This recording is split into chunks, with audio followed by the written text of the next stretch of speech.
Hello à tous, j'espère que vous allez bien. On se retrouve pour mon bilan lecture du mois de mai et du mois de juin.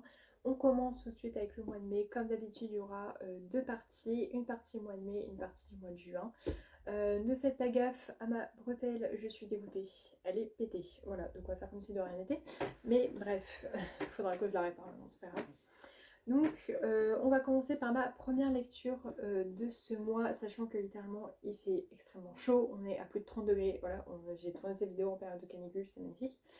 Pas du tout du coup dans le thème de ma première lecture que j'ai eue, sachant qu'il y avait vraiment un temps pourri quand je l'ai lu. J'ai adoré cette lecture, donc c'est Feeling Like Live de Misty Wilson. C'était ma meilleure amie Zoé qui me l'avait offert à Noël. J'ai mis un moment avant de le lire parce qu'à la base je voulais attendre la période d'automne pour le lire. Sauf qu'il m'a fait de l'œil un peu trop dans ma bibliothèque ces dernières semaines et du coup je me suis dit allez lance-toi tu le lis. Parce que tu te connais, tu ne sauras pas attendre le mois d'octobre pour le lire. Pourtant c'est un livre vraiment qui se lit en automne puisque tout est sur le thème de l'automne.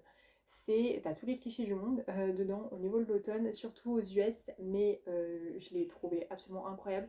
Comme d'habitude, toutes mes reviews que je fais sont sur mon Instagram et sur mon TikTok, donc n'hésitez pas à aller dessus. Ils sont en description comme d'habitude si vous voulez avoir un avis plus détaillé dessus. Mais du coup, voilà. Donc franchement, incroyable. Je l'ai adoré, franchement, n'hésitez pas à le lire parce qu'il est ouf. Ensuite, j'ai lu, donc, après l'automne, l'hiver, finalement, j'ai lu The Coldest Winter de Brittany Sherry. Alors celui-là, je l'ai bien aimé aussi. Je l'ai lu beaucoup, enfin, je l'ai lu un peu plus longtemps que l'autre. Il est bien, mais ce que je reproche à ce livre, c'est que des fois, il y a un peu de longueur quand même au niveau des persos. Et que, littéralement, enfin, à la base, on suit la protagoniste et pas le protagoniste. Et en fait, ça se transforme littéralement à ce qu'on sache plus de choses sur le protagoniste que la protagoniste. Donc bon, ça m'a un peu saoulée, je sais pas si vous m'avez suivi, mais bref. En gros, on sait plus de trucs sur le mec que sur la meuf, alors qu'à la base, c'est censé être un peu la meuf, la protagoniste principale de son histoire. Donc j'ai pas trop compris le délire, mais bon, j'ai trouvé ça un peu dommage. Et puis quand on voit l'épaisseur du livre, vraiment, il y avait tellement de quoi dire sur la fille, quoi. Donc j'ai trouvé ça trop dommage. Ça fait un moment que je l'ai eu, donc je vous avoue que je me souviens plus du nom de la fille. À voir, ça m'a marqué. J'ai plus le nom en tête d'elle. Je ne m'en souviens plus. Starlet, en plus de ça, c'est assez facile à retenir. Mais ouais, en fait, on en sait plus sur, sur Milo que sur Starlet, du coup. Donc j'ai trouvé ça vraiment dommage parce que bah, pour une fois qu'un protagoniste masculin, on sait beaucoup de choses dessus. Parce que souvent, il est considéré entre guillemets comme un perso secondaire. Et donc du coup, bah, en fait, on le met un peu de côté et on n'en parle pas du tout. Et là, pour le coup, on l'a mis en avant, mais trop en avant, à tel point que bah, elle, en fait, était derrière et qu'on ne savait pas grand-chose sur elle. Donc voilà, par contre à part ça, c'est un livre qui est très touchant, qui se passe à la période de l'hiver, le pourquoi du comment The Coldest Winter, ça se passe à la période de l'hiver, donc après avoir eu la période de l'automne, j'ai vu la période de l'hiver, je ne suis absolument pas dans les saisons, hein, mais bref. Et franchement c'est une très belle lecture en période hivernale pour le coup, parce que c'est tellement cocooning, alors par contre vous allez chialer de fou si jamais vous êtes sensible à tout ce qui est deuil et tout ça, voilà, on parle, c'est vraiment le sujet principal de ça, tout est relié à ça en fait. Donc voilà pour ce livre-là. Et pour le dernier livre que je viens de finir à l'instant, donc très pratique pour vous donner un avis, c'est À tout jamais de Colleen Hoover. Je sais que sur cette autrice, il y a des avis controversés, mais je trouve que pour le coup, personnellement en tout cas, je différencie l'auteur de ses livres. L'auteur peut faire de super livres et pour autant, au niveau de tout ce qu'il exprime et tout ça, c'est très compliqué. Euh, Ça peut être un auteur problématique, pour autant, moi personnellement, ces livres, alors je les ai pas détestés, c'est pas dans mon top 1, je les ai pas détestés non plus. Mais j'ai trouvé que la façon dont elle abordait le sujet de la violence conjugale et tout ça, dans Jamais plus, j'ai plutôt bien aimé quand même. Attention, comme d'habitude, je dis toujours, Jamais plus est un livre qui parle de violence. Il faut faire attention, tu peux avoir des triggers warnings par rapport à ça, donc calme quand même. Mais À tout jamais n'en parle pas du tout. Il n'y a pas de scène de violence dedans, vraiment genre de grosse violence, il n'y en a pas. Il y a une petite altercation à un moment, mais c'est tout. Ça va pas plus loin que ça, c'est vraiment centré du coup, bah, pour ceux qui sont liés sur enfin dans le résumé littéralement, s'en cache pas, hein, ça se centre plutôt sur sa séparation, après sa séparation avec Ryle, comment elle s'en remet, et, du coup, bah, ce qui se passe avec Atlas. Forcément, parce que vous vous doutez bien, si elle a fait une suite, c'est qu'il va avoir un rapprochement avec Atlas.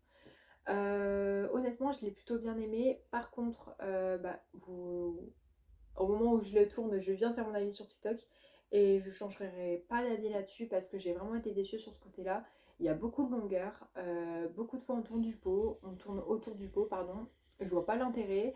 Il y a des moments, il part dans des phrases et tout ça. En plus de ça, sur celui-là, je trouve que autant sur Jamais plus ça allait encore, autant sur celui-là, la traduction française, mon Dieu, putain, il y a des phrases qui ne veulent rien dire. C'est abusé. Appliquez-vous un minimum dans la traduction, s'il vous plaît. Surtout si vous êtes bilingue français-anglais, bordel quoi, vous doutez bien que quand vous écrivez des phrases, ça veut rien dire. Bref, ça c'est un autre débat. Mais c'est l'inconvénient quand on lit des livres traduits de l'anglais vers le français, parce que des fois bah, les traductions ne sont pas toujours top. Et là pour le coup, il y a des phrases de je suis en mode ok, il fallait être concentré pour celui-là.